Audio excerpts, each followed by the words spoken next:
好，又係我哋 Sky One Design。今日帶大家嚟到屯門葉旺村一個230尺嘅開放式單位，單位採用咗田園風格裝修，等我哋一齊去睇下先。一入到門口咧，就見到一個好大嘅 L 型獅子櫃喎，而呢個獅子櫃咧原來都暗藏玄機㗎。我哋一齊睇下設計師做咗啲咩。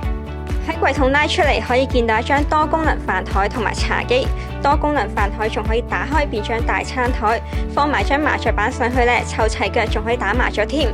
香港嘅屋咧就出名細㗎啦，要點樣好好咁樣利用空間咧，都係個好大嘅學問。就好似呢度咁樣，你以為呢度係一個屏風，但其實佢拉出嚟就已經係一張台㗎啦。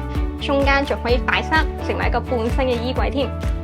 一個好嘅設計咧，一定要夠人性化，配合翻戶主嘅日常生活習慣。就好似呢個廚房咁樣，本身星盤咧就係靠窗嘅位置就比較遠少少，而家設計師咧就幫佢做咗一個六角形嘅星盤，將星盤嘅位置移翻出嚟少少，咁戶主用嘅時候咧就更加方便啦。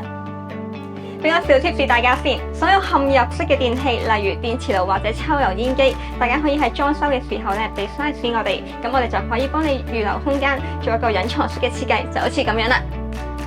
睇晒成間屋，唔知你哋覺得呢個裝修點樣呢？我哋 Sky One Design 定期都有唔同嘅裝修優惠，如果大家有興趣嘅話，不如揾我哋傾傾啦。我哋下次再見，拜拜。